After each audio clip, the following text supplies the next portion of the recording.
প্রিয় ফুটবল তারকাদের জন্য ভক্তদের ট্যাটু আঁকা কিংবা নানান পাগলামির গল্প তো আমরা কতই শুনেছি, কিন্তু এমন কোনো মানুষের কথা কি শুনেছেন যার জন্য থেমে যেতে পারে একটা গোটা দেশ?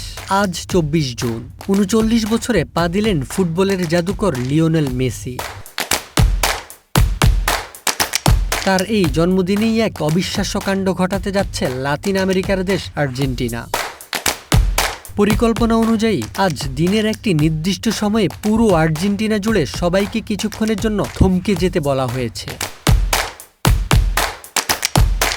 অফিস, আদালত, স্কুল, কলেজ, ক্যাফে কিংবা ঘর, যে যেখানেই থাকুক না কেন, ঠিক ওই মুহূর্তে সবাই সব কাজ ফেলে একসঙ্গে গলা মিলিয়ে গেয়ে উঠবেন একটি গান, হ্যাপি বার্থডে লিওনেল মেসি। পৃথিবীর অন্য প্রান্তের মানুষের কাছে এটাকে পাগলামিই মনে হতে পারে, কিন্তু আর্জেন্টাইনদের কাছে মেসি শুধু একজন ফুটবলার নন, তিনি এক আবেগের নাম।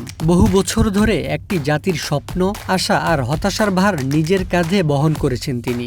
জাতীয় দলের হয়ে শিরোপা না জেতার সমালোচনা, একের পর এক ফাইনালে হার, সবকিছুই সহ্য করতে হয়েছে তাকে, কিন্তু হাল ছাড়েননি। ২০২১ সালে কোপা আমেরিকা জয়ের অপেক্ষার অবসান, এরপর ২০২২ সালে বিশ্বকাপ জিতে পূরণ করেন আর্জেন্টিনার সবচেয়ে বড় স্বপ্ন। সেই যাত্রায় মেসিকে আর্জেন্টিনার সংস্কৃতির অংশ করে তুলেছে। তাই তার জন্মদিনও এখন শুধু জন্মদিন নয়, বরং কোটি মানুষের কাছে কৃতজ্ঞতা জানানোর একটি উপলক্ষ মাত্র। ৩৯ বছর বয়সে এসেও মেসি ফুরিয়ে যাননি। ২০২৬ সালের এই চলমান বিশ্বকাপেও তিনি আর্জেন্টিনার প্রধান সেনাপতি। প্রতিটি ম্যাচেই ছড়াচ্ছেন সেই চেনা জাদু। আজ যুক্তি হেরে যাক আবেগের কাছে, আজ ফুটবল দুনিয়া মেতে উঠুক ভালোবাসায়। পুরো পৃথিবীর কোটি ভক্তের সাথে সুর মিলিয়ে আমরাও বলতে চাই, শুভ জন্মদিন লিওনেল মেসি।